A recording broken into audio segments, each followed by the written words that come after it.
શ્રીમદ ભાગવતમ સ્કંદ તૃતીય અધ્યાય 14 સંધ્યાકાળે દીતિનું ગર્ભાધાન શ્લોક સંખ્યા 40 પ્રાણીનામ હન્યમાનાનામ દીનાનામ કૃતાગસામ સ્ત્રીણામ નિગૃહ્યમાણાનામ કોપી તેસુ મહાત્મસુ. અર્થ, અનુવાદ અને ભાવાર્થ શ્રીલ પ્રભુપાદ દ્વારા. શ્રીલ પ્રભુપાદ કી જાય.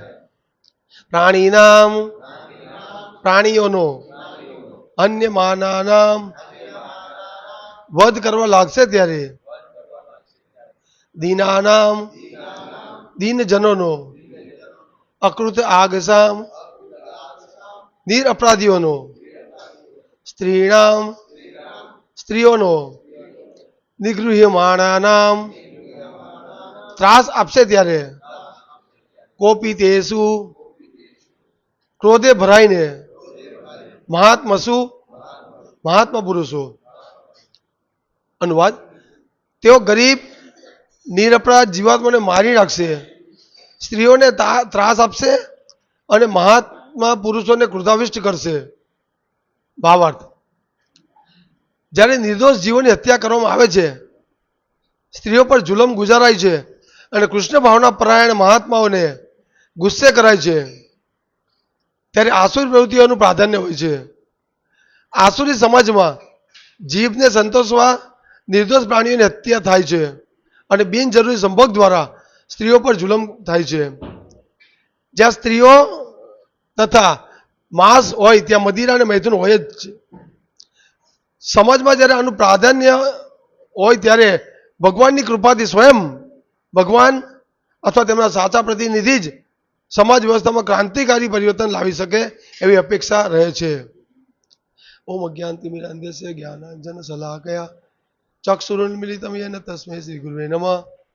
શ્રી ચૈતન્ય મનોભીષ્ટમ સ્થાપિતમ યેન ભૂતલે સ્વયં રૂપ કદામયં દદાતિ સ્વપદાંતિકમ વંદેહમ શ્રી ગુરુ શિવતપદકમલમ શ્રી ગુરુન વૈષ્ણવાશ્ચ શ્રી રૂપમ સાગ્રજાતમ સગણ રઘુનાથાનિતમ તમ સજીવમ સાદ્વૈતમ સાવધૂતમ પરિજન સહિતમ કૃષ્ણ ચૈતન્ય દેવમ શ્રી રાધા કૃષ્ણ પાદાન સંગણ લલિતા શ્રી વિશાખાન્વિતાશ્ચ. હે કૃષ્ણ કરુણા સિંધુ દીનબંધો જગતપતે ગોપેશ ગોપિકા કાંત રાધાકાંત નમસ્તુતે.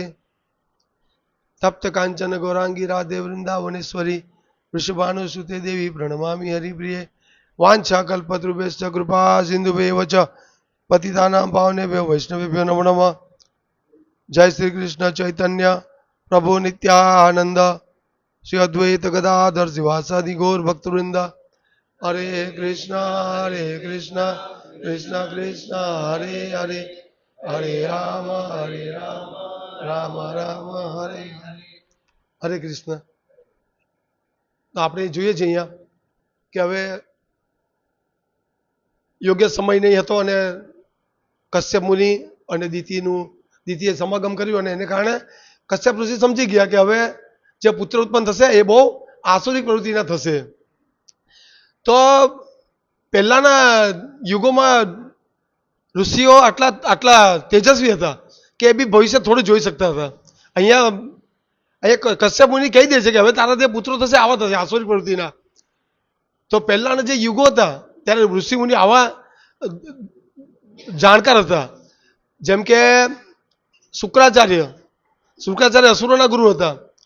તો શુક્રાચાર્ય પાસે સંજીવની વિદ્યા હતી. કોઈ પણ જ્યારે અસુરોના સૈનિકો યુદ્ધમાં મૃત્યુ પામતા તો પાછા શુક્રાચાર્ય સંજીવની વિદ્યા દ્વારા બધાને સજીવન કરતા હતા. તો આ પહેલાના યુગમાં આ બધું શક્ય હતું. સત્ય ત્રેતા દ્વાપર.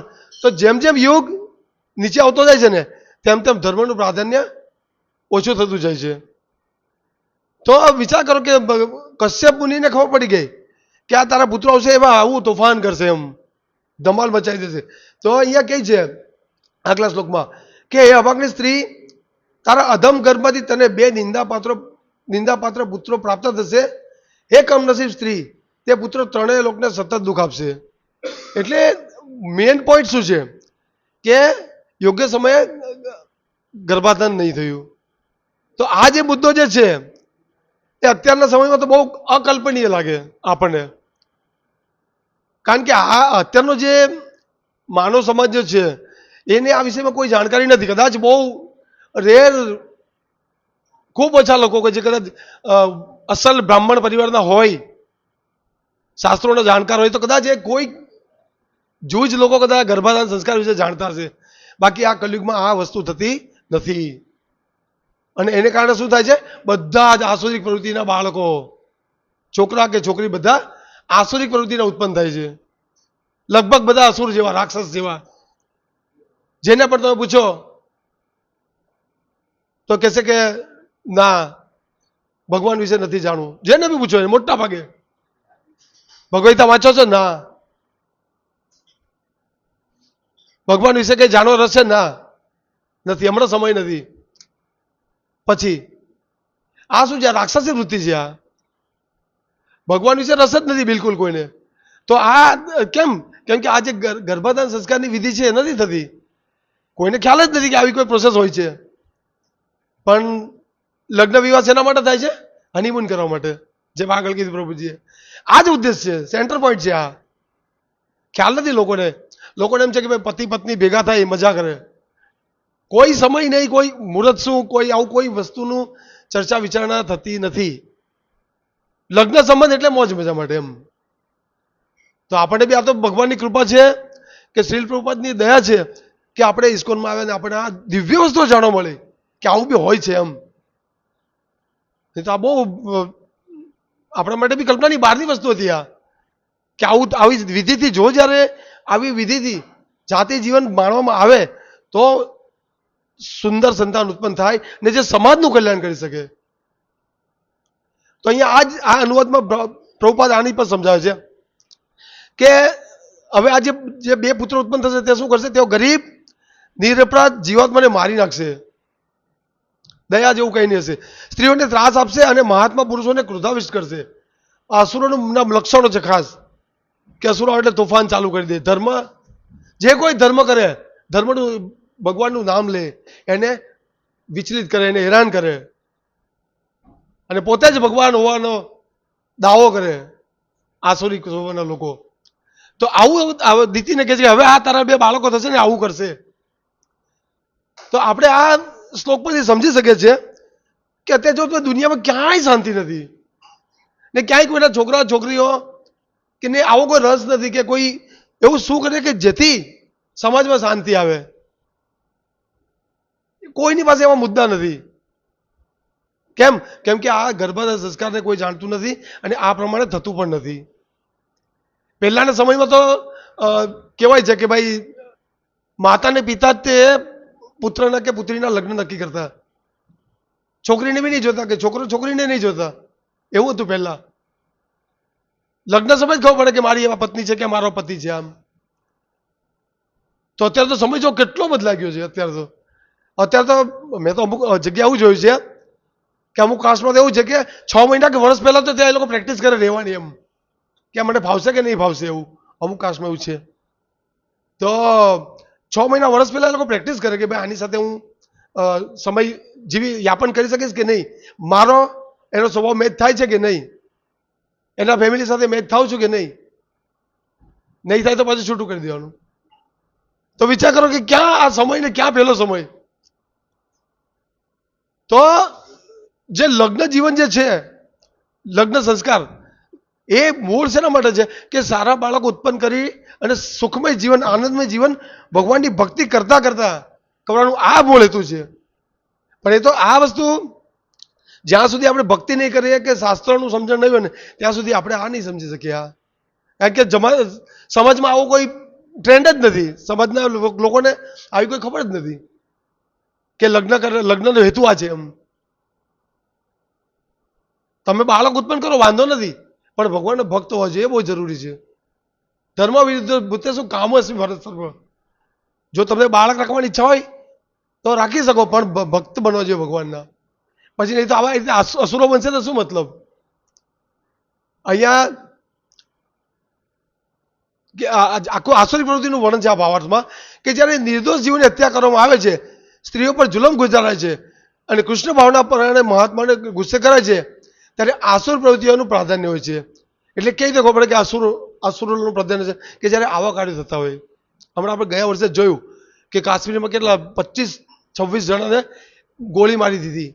નિર્દોષ લોકો, એને કંઈ ખબર નહીં હતી. આમ આપણી ભાષામાં સામાન્ય ભાષામાં નિર્દોષ, પણ એને ક્યાંય ને ક્યાંય કોઈ જગ્યાએ કર્મનું બંધન છે કે ક્યાંય ને ક્યાંય કોઈ જગ્યાએ એને કાર્ય કર્યું હશે તો આવી મૃત્યુ થયું. પણ કહેવાનો મતલબ છે કે નિર્દોષ લોકોની હત્યા કરવામાં આવે છે. એ લોકોને ખબર નહીં હતી કે હું કાશ્મીરમાં આવીશ આ રીતે અમારા મૃત્યુ થઈ જશે. પણ ક્યાંય ને ક્યાંક એને આગલા જન્મમાં પાપ કર્યા હોય. અહીંયા આગળ આવશે કે આસુરી સમાજમાં જીવને સંતોષવા નિર્દોષ પ્રાણીની હત્યા થાય છે. એટલે આ બધું અમથું નથી થતું. જો આપણે જોઈએ કે આ કતલખાના ચાલે છે તો કેટલી રોજની લાખો કરોડો મુર્ગીઓને કાપી નાખવામાં આવે, કેટલા પ્રાણીઓને મારી નાખવામાં આવે છે, કેટલા ગાય ભેંસ બળદ, કેટલા કરોડોની સંખ્યામાં પશુઓની કતલ થાય છે. તો જ્યારે કોઈ 50, 100, 200, 500 માણસ એક સાથે બળી જાય તો આપણને બહુ શોક લાગે કે ઓ આ તો બહુ ખરાબ થયું. પણ એ બધા એમાં ઇન્વોલ્વ હોય છે, ક્યાંક ને ક્યાંક ઇન્વોલ્વ હોય છે એ લોકો. કે ભગવાન એટલા ક્રૂર નથી, પણ આપણા કર્મ એવા હોય છે. શા માટે એક જ પ્લેનમાં 400 માણસ બળીને ભસ્મ થઈ જાય છે? રીઝન હોય એનું. આપણે બાહ્ય દ્રષ્ટિએ એવું લાગે કે આ બધા નિર્દોષ લોકો મરી ગયા, પણ નિર્દોષ નથી હોતા. કર્મની આટીઘૂટી બહુ અઘરી છે. કદાચ તમે આ જન્મમાં નહીં કરી હોય, પણ આગલા જન્મમાં પાપ કર્યું હોય, એને આગલા જન્મમાં કર્યું હોય. કારણ કે તમારો ને મારો કે આ પહેલો જન્મ થોડો છે. પહેલો જન્મ નથી. આપણા કેટલા કરોડો નથી કાળથી જન્મ લે છે ને મૃત્યુ પામે છે, જન્મ લે છે મૃત્યુ પામે છે. તો આપણે ભૂલી જઈએ છીએ, પણ પરમાત્મા અંદર આપણા હૃદયમાં છે. એ બધું નોંધ રાખે છે કે ક્યારે આપણે શું કરેલું, કયા જન્મમાં શું કરેલું. તો આપણે તો બળી નસીબદાર છીએ કે આપણે તો ભગવાનની ભક્તિમાં આવી ગયા ને, તો આપણે કદાચ કરી બેસે તો બધું બળીને ભસ્મ થઈ જશે. પણ નથી જાણતા એનું શું. એ લોકો આવી બધી એક અકસ્માતમાં લોકો સપડાયા કરશે અને અનેક પ્રકારના શરીરો ધારણ કર્યા કરશે. અનેક પ્રકારના શરીરો, યંત્ર રૂઢાની માયા, 84 લાખ પ્રકારના યંત્રોમાં ભ્રમણ કર્યા કરશે કરોડો અબજો વર્ષ સુધી. તો આ રીતે જયારે નિર્દોષ પ્રાણીની હત્યા કરવામાં આવે છે ત્યારે એ લોકો આવા કાર્યો કરે છે. અને આવી બધી હત્યાઓ જે આપણા મગજમાં નહીં કલ્પના આવે એટલા ખરાબ ધૃણિત કાર્યો થાય છે આપણા આસુરી વૃત્તિને કારણે. વિકૃતિ એ મન. માંસાહાર કરવો એ બહુ કેટલું અત્યારે આપણને લાગે કેટલું ડેન્જર છે. એક જરીક વાર માટે આપણે, જો કે આપણે પહેલા ખાતા હતા એટલે અનુભવની વાત છે કે કેટલી વાર સારું લાગે તમને, 10 મિનિટ તમને સારું લાગે, પછી કઈ નહીં. તો એ કે જરાક વારના જીભના ટેસ્ટ માટે લોકો કેટલા જીવની હત્યા કરે છે, જરીક વાર માટે. અરે આ ખાઈ તો બહુ શરીરમાં શક્તિ આવશે, એમ આપણું આયુષ્ય વધશે, બહુ શક્તિ આવશે. અમુક લોકોનું એવું કેવું છે કે માંસાહાર કરે ને તો જ શરીરમાં પેલું વિટામિન B12 આવે, એવું કેવું છે લોકોનું. આ બધું ચાલ્યું છે કલયુગમાં. અંધા યથાન ધેર ઉપનીય માના. કલયુગમાં બધા એક આંધળો બીજા આંધળાને માર્ગદર્શન આપે છે કે આ તારે ખાવું પડશે, હા નહીં તો વિટામિન 12 ઘટી જશે ને મરી જઈશ. આવું ચાલે છે બધા કલયુગમાં. પણ વિચાર કરો કે 5 વર્ષનું આયુષ્ય કે થોડું આયુષ્ય તંદુરસ્ત રાખવા માટે વ્યક્તિ કેટલું ઘોર પાપ કરે છે. આપણી સામે જોઈએ છે. મને તો હજુ છે યાદ આવે છે કે એકવાર હું ગયો હતો ચિકન લેવા માટે, તો મુરગીને ગળામાં કાપીને ફેંકી દીધી. પડે કેટલું ડેન્જર છે આ વિચારો ને. પણ એવું કહેતા બહુ મજા આવતી. આસુરી પ્રવૃત્તિ હતી ને, વિચારો આસુરી હતા, મજા આવતી હતી આવું બધું ખાવાની. તો આપણે ભગવાનની કૃપા તો જો કે આપણે કેટલા ભયાનક પાપમાંથી આપણે ઉગારી લીધા, કેટલા ભયાનક પાપમાંથી. તો આપણું ભાગ્ય છે આપણું કે આપણે હવે બચી ગયા, આમાંથી બહુ ભયાનક કાર્યમાંથી બચી ગયા. તો નિર્દોષ પ્રાણીની હત્યા થાય છે અને બિનજરૂરી સમક દ્વારા સ્ત્રીઓ પર જુલમ થાય છે. એટલે આવું કઈ શાસ્ત્રનું જ્ઞાન નથી. એટલે કૂતરા બિલાડાની જેમ જ જાતિ જીવનનો આનંદ લે છે અને પછી પ્રજા પણ એ જ ઉત્પન્ન થાય છે. વાતમાં મારી નાખવાનું, વાતમાં ગુસ્સો થઈ જવાનો, વાતમાં ઝઘડા કરી નાખવાના, વાતમાં મિસાઇલ ફોડી દેવાની. આ જ કારણ છે. આ આસુરિક પ્રવૃત્તિ, કોઈ સંસ્કાર જ નથી. બધું મારું છે, બસ બધું મારું છે. અહમ ઈશ્વરો અહમ ભોગી, અહમ બલવાન અહમ સુખી. આ આસુરિક પ્રવૃત્તિ છે બધાની, કે મારું જ છે બધું, બસ મારી સિવાય કોઈ વાપરવું નહીં જોઈએ. એટલે આ બધા કાર્યો આ કલિયુગમાં થઈ રહ્યા છે. જ્યાં સ્ત્રીઓ તથા માંસ હોય ત્યાં મદિરા ને મૈથુન હોય જ છે. સમાજમાં જ્યારે આનું પ્રાધાન્ય હોય ત્યારે ભગવાનની કૃપાથી સ્વયં ભગવાન અથવા તેમના સાચા પ્રતિનિધિ જ સમાજ વ્યવસ્થામાં ક્રાંતિકારી પરિવર્તન લાવી શકે એવી અપેક્ષા છે. તો આગળ બી આપણે ચર્ચા કરી કે સમાજમાં શાંતિ રાખવા માટે તમે ગમે એટલો કોઈ પણ ઉપાય કરો, શાંતિ કોઈ કાળે પોસિબલ નથી. જ્યાં સુધી તમારા જીવનમાં કે તમારા સમાજમાં કે તમારા દેશમાં ભગવાન કેન્દ્રમાં નહીં આવે ને ત્યાં સુધી શાંતિની કોઈ શક્યતા નથી, કોઈ શક્યતા નથી. પ્રભુપાદ બી કહે છે કે તમે જ્યાં સુધી કૃષ્ણ ભાવના ભાવિત નહીં બનશો ને ત્યાં સુધી સમાજમાં શાંતિ લાવવાનો કોઈ ઉપાય નથી. ને સમાજમાં શાંતિ કોણ લાવી શકે? કાં તો ભગવાન ને કાં તો ભગવાનના પ્રતિનિધિ. આપણે જોયું કે શ્રીલ પ્રભુપાદ આખા દુનિયામાં એમને કૃષ્ણ ભક્તિનો પ્રચાર કર્યો અને કેવા લોકોના જીવન પરિવર્તન થયા. આપણું એક્ઝામ્પલ બી કેટલું છે. અને એવા તો કરોડો જીવાત્માને પ્રભુપાદે શુદ્ધ ભક્ત બનાવી દે, જે કીડીને બી નહીં મારે. મૃગારીની જેમ.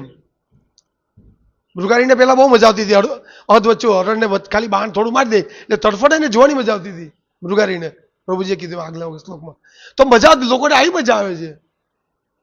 લોકોને આમાં બહુ મજા આવે. હવે હમણાં તો આજકાલ તો કેવું નીકળ્યું છે કે આ માછલી લોકો ખાય, માછલી પ્રભુ તો ટાંકીની પાણીની ટાંકી આવે ને એમાં માછલીને જીવતી જ રાખે. ત્યાં લોકોને લોકોને કેવું વૃત્તિ થઈ ગઈ છે કે માછલી જીવતી તરે છે ને એને લાવીને કાપે ને ત્યાં એને એવી તાજી ખાવે છે. બોલો કેટલા ભયાનક લોકોનો વિકૃત મગજ થઈ ગયા છે. એને મરવા બી નથી દેવી, તાત્કાલિક જીવે છે ને એ મુજબ દેતો.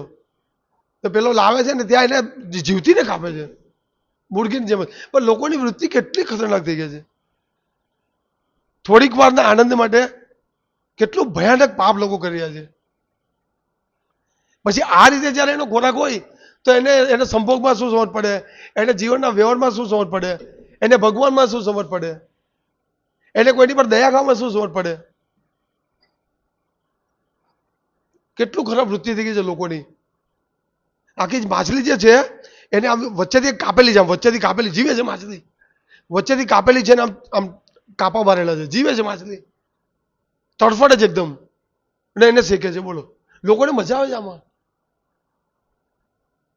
પણ એને ખબર નથી કે અંધકાર ભર્યા પ્રદેશમાં કરોડો અબજો વર્ષ સુધી ચાલ્યો જશે. અંધકાર ભર્યા પ્રદેશમાં દેખાશે નહીં, કશું નહીં દેખાશે કરોડો અબજો વર્ષ સુધી.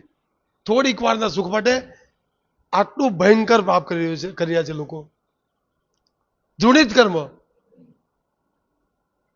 કલિયુગમાં રોજ તમે જો તમને એટલા ભયંકર સમાચાર સાંભળવા મળશે ને, કેમ કે લોકોના કાર્ય જેવા છે.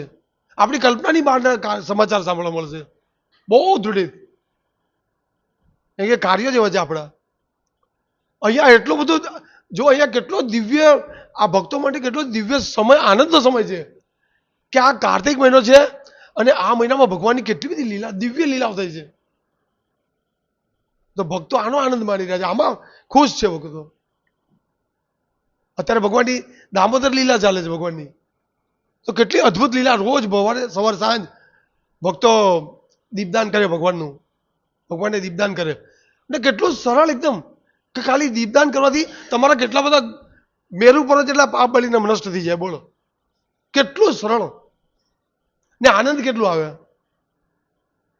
100 વર્ષ પહેલા આપણા ઘરોમાં લાઇટ નહીં હતી, આપણે તો નહીં હતા, પણ 100 વર્ષ પહેલા લાઇટ નથી, દીવામાં લોકો જીવતા હતા. પણ આપણે અત્યારે જયારે સવારે દીપદાન થાય ને ત્યારે આપણે કેટલો આનંદ લાગે. વિચાર કરો કે ખાલી એક અડધો જ કલાક આપણે એ અંધારામાં ભગવાનનો દીપદાન પ્રગટે છે, કેટલું શુભ લાગે છે. તો આ જે જૂનું જે છે ને બધું, એ બધું ખરેખર સારું છે, પણ લોકોને ખૂબ ઇન્દ્રિય તૃપ્તિ જોઈએ છે. બાકી તમે ખરેખર જો પ્રેક્ટિસ પાડો ને દીવાના લાઇટમાં, દીવાના પ્રકાશમાં જીવવાની, તો ખરેખર બહુ આનંદની વાત છે. આ આપણે અડધો કલાક પરથી જ ખબર પડે છે, પણ આપણને તો એવું, આપણને એવો અભ્યાસ જ નથી કરવામાં આવ્યો. તો કેટલું દિવ્ય ભગવાનની દીપદાનની લીલા અદ્ભુત. જે ભગવાન ખાલી ઈચ્છા કરે એટલે કરોડો બ્રહ્માંડ ઉત્પન્ન થાય, એ ભગવાન માતા યશોદાથી ડરે ને ભાગે. તો ભક્તોના સંગમાં આ બધું ખ્યાલ આવે આપણને, અને આ બધું સાંભળવાથી મન નિર્મળ રહે આપણું. આ કાર્તિક મહિનો એટલે એમ કે જે બમ્પર ઓફર છે, બમ્પર ઓફર. આ જે ઓફર જે છે ને એની કોઈ કલ્પના જ નહીં કરી શકે આપણે. 1 કરોડનું ઘર ખાલી 10,000 રૂપિયામાં, એમ કે તો ચાલે. 10 કરોડનું ઘર ખાલી 1,000 રૂપિયામાં, એમ કે તો ચાલે. ભક્તિમાં, આધ્યાત્મિક પ્રગતિ માટે એટલી બધી ભગવાનની લીલા છે આ મહિનામાં, કાર્તિક મહિનામાં. આજે ધનતેરસ આજે કે ગઈકાલે ગઈ? ધનતેરસ ગઈકાલે ગઈ. હા હા, એટલે હવે ધનતેરસ બી લોકોને ધનતેરસ એટલે લક્ષ્મી માતાની પૂજા કરો ને પૈસા મેળવો બસ. પણ ધન્વંતરી, ભગવાન ધન્વંતરી નો પ્રાગટ્ય છે, આખી સમુદ્ર મંથનની લીલા છે. પણ બસ ખાલી સમય જો ભાઈ, કયો સમય સારો છે? એ સમયમાં લક્ષ્મી માતાનું પૂજન કરો બસ, પૈસાઓ છે બસ. ધન લક્ષ્મી ઘરે આવી જોઈએ બસ. લક્ષ્મી પછી લક્ષ્મી માતાને ભૂલી જાવ તો વાંધો નથી, નારાયણને ભૂલી જાવ વાંધો નથી. એક દિવસ થોડું કરી લેવાની મહેનત, 10-15 મિનિટ, અડધો કલાક. પછી લક્ષ્મી માતા આપણે ત્યાં છે ને ભોગવ્યા કરીશું, મજા કરીશું. પણ જ્યાં સુધી લક્ષ્મી માતાની સાથે નારાયણ તમે નહીં રાખશો ને, તો ક્યાં તમે રવાડે ચડી જશો ખબર બી નહીં પડે તમને. આપણે જોઈએ જ છે, કરોડોપતિ હોય છે, કરોડોપતિ, ક્યાં જીવન સુખ શાંતિ નહીં હોય. રવાડે જ છોકરો ક્યાં હોય, છોકરી ક્યાં હોય, આ ક્યાં હોય, કઈ નહીં. એટલે લક્ષ્મી તમારી નારાયણની સેવામાં નહીં હોય, લક્ષ્મી સાથે નારાયણ નહીં હોય તો કોઈ ફાયદો નહીં થાય તમને. કેટલી બધી લીલાઓ છે આ મહિનામાં ભગવાનની. હવે પછી ગોપાષ્ટમી આવશે, ગોપાષ્ટમી. એમાં ભગવાન અત્યાર સુધી ભગવાન નાના નાના વાછરડોને લઈને જતા હતા વનમાં. હવે ભગવાન મોટા મોટી ગાયોને લઈને જશે, ગોપાલ. હવે ભગવાન ગોપાલ બનશે. તો આ કાર્તિક મહિનો કેટલો શુભ, કેટલો દિવ્ય લીલાનો મહિનો છે. પણ આ બધો આનંદ કોણ લે? ભક્તો લે. ભક્તો આનંદ લે, અને આ દિવ્ય આનંદથી જે વિકૃત કાર્યો જે છે ને એનાથી બહુ દૂર રહે. ભગવાન પોતાના ભક્તોને આનાથી કરોડો કિલોમીટર દૂર રાખે. આ બધી વસ્તુ જ નહીં આવે. ભક્તો ખાલી આમ જ તરબોળ રહે, આ જ આનંદમાં. તો જે વ્યક્તિ ભગવાનનું ભજન નથી કરતા, ભગવાનનું નામ નથી લેતા, એ લોકો બધા આમાં આવી બધી લીલા નથી જાણતા. એને કારણે બધા દુષ્કૃત કાર્ય કરે છે, આસુરિક કાર્યો. જે પેલા હિરણ્યકશ ને રાવણ કરતા હતા એવા. કોઈ વિચાર નહીં, કોઈ પણ કાર્ય કરવા પાછળ કોઈ વિચાર નહીં. તો આ ભગવાનના દિવ્ય કાર્યો, કેટલા અદ્ભુત કાર્યો છે ભગવાનના. દામોદર લીલામાં ભગવાન વાત્સલ્ય પ્રેમનું આસ્વાદન કરશે ભગવાન. સાથે સાથે આપણને બી એનો અનુભવ થાય, વાત્સલ્ય પ્રેમ. પછી આ રાસલીલા બી આ જ મહિનામાં થઈ છે. રાસલીલા પણ માધુર્ય રસ ભગવાનનો. અને ગોપાલ સાથે વનમાં જશે, સાંખ્ય રસ. તો આ બધા રસોનું આસ્વાદન ભક્તો લે છે, ભક્તો કરે છે ભગવાનની સાથે સાથે. તો દુનિયામાં રોજને રોજ આપણે જોઈએ છે કે રોજનો જ અજુગતું કાર્ય થયા કરે છે. કેમ કે લોકો સંસ્કૃતિ જે છે એ આખી દિશાવિહીન થઈ રહી છે. આખી હમણાં દિવાળી છે, દિવાળી તો આખી દુનિયા ખરીદીમાં છે, આખી દુનિયા. પણ તમે કોઈ બી રેન્ડમ 4-5 જણાને પૂછો કે ભાઈ દિવાળી શા માટે, તો કે festival of happiness, festival of light.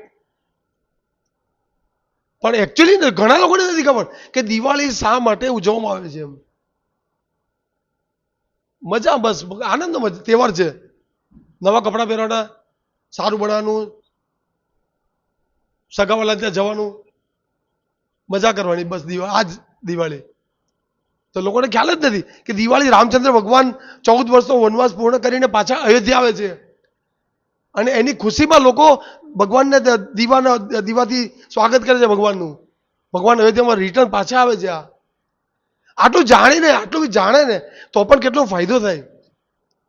લોકો જો દુનિયાના બ્રહ્માંડના દરેક લોકો આટલું વિચાર કરે કે ઓહો, હવે રામચંદ્ર ભગવાન અયોધ્યાથી પાછા આવવાના છે, અને એની ખુશીમાં આપણે દિવાળી કરવાના છે, કે તો એ લોકોને કેટલો લાભ થાય. સૂક્ષ્મ સ્મરણ ભગવાનનું કરવાથી પણ જીવને લાભ થાય. ભગવાન કહે છે કે રામચંદ્ર ભગવાન કે એકવાર મને કોઈ યાદ કરે ને કે હું એને નથી ભૂલતો ક્યારેય. તો ભગવાન તો આપણે બહુ બમ્પર ઓર્ડર આપણે બહુ મોટી મોટી શું કહે ડિસ્કાઉન્ટ, બહુ મોટા મોટા ડિસ્કાઉન્ટ આપવા માંગે છે, પણ લોકો નથી લેવા માંગતા. શું કરી શકીએ? કેટલું સરળ વિધિ કળિયુગમાં આપવામાં આવે છે, તો લોકો નથી લેવા માંગતા. કેટલું સરળ છે. આ મહિનામાં ફક્ત એક જ વાર તમે ભગવાનને દીપદાન કરો, એક વાર, તો તમને એનો 1000 ગણો લાભ મળે. કેટલું ફાઇન છે આ! એક માળા કરો તો 1000 માળાનો લાભ મળે. એક ભગવદ ગીતા એક શ્લોક વાંચો તો 100 ભગવદ ગીતા શ્લોક વાંચવાનો લાભ મળે. કેટલો મોટો ડિસ્કાઉન્ટ છે આમાં. પણ આ બધું થતું નથી, અને કોઈક મનુષ્ય આમ સંસ્થા કશી થતી સીધી હજારો લોકો બહુ હજારોમાં કોઈ એક વિરલો જાગી જાય અને આ કરે છે. તો આ જે કળિયુગ જે છે, કળિયુગ એની જે અસરો જે છે એનાથી બચી શક્યા. એટલે આપણે બધા બહુ ભાગ્યશાળી છીએ કે આપણે બહુ દિવ્ય રોજ ભગવાનનું કાર્તિક મહિનામાં આટલી બધી દિવ્ય લીલાનું આસ્વાદન કરીએ છીએ, ભગવાનનું ભજન કરીએ છીએ. એટલે આપણી તો સીમાનો કોઈ પાર જ નથી ને એમાં કોઈ શંકા જ નથી કે આપણે તો ક્યારે આમાં નહીં ફસાઈશું. આ બધા જે કળિયુગમાં જે ઘટનાઓ થાય છે એમાં, કેમ કે આપણને ભગવાને, આપણે જ્યારે ભગવાનની ભક્તિ કરી છે એટલે ભગવાને આપણને સિલેક્ટ કરી લીધા છે. ભગવાન આપણે સ્પેશિયલ આપણી કેર લે છે, જે ભગવાનના શરણમાં છે એની. એટલે ભક્ત તો બહુ આનંદની વાત છે કે ભક્તો માટે આપણે સ્પેશિયલ ભગવાનના રક્ષણમાં છીએ. ભગવાન બધાનું ધ્યાન રાખે છે, પણ ભક્તોનું ખાસ. તો આજે હવે આપણે આગળ જોઈશું કે હવે હિરણ્યકશિપુ અને હિરણ્યાક્ષ કેટલી ભયંકર કાર્ય ચાલુ કરશે અને ભગવાન આવશે અહીંયા બચવા માટે. તો આવી અદ્ભુત અનેક લીલાઓ આપણે દરેક અહીંયા સાંભળીએ છીએ, અને સાંભળતા દિવ્ય પ્રસાદ લેતા ભગવાનની ભક્તિમય સેવા કરતા કરતા આપણે આ ભયાનક ઘોર કળિયુગને એકદમ સરળતાથી પાર કરી જઈશું. પ્રભુપાદ ભાવતમાં લખે છે કે ભક્તિ જે કરે ને એના માટે સંસાર સાગર જે છે ને, ખાલી એક પેલી ગાયની ખરી આવે ને પગની નીચે ખરી એટલા ખાબોચિયા જેટલી સરળતાથી આમ પાર કરી નીકળી જાય છે. તો ખરેખર જો આપણે ભક્તોની સાથે આનંદથી ભક્તિ કરીશું ને, તો ક્યારે ભગવાનનું નામ લેતા લેતા આપણે ઇઝીલી આપણે ભગવાનના ધામમાં જઈશું. હરે કૃષ્ણ. શ્રીમદ ભાગવતમ કી જય. શ્રીલ પ્રભુપાદ કી જય.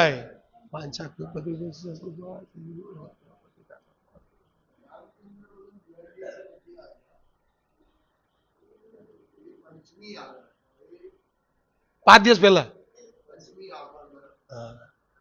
એટલે મેઇન પર્પઝ તો આ જ છે ને, લોકો જે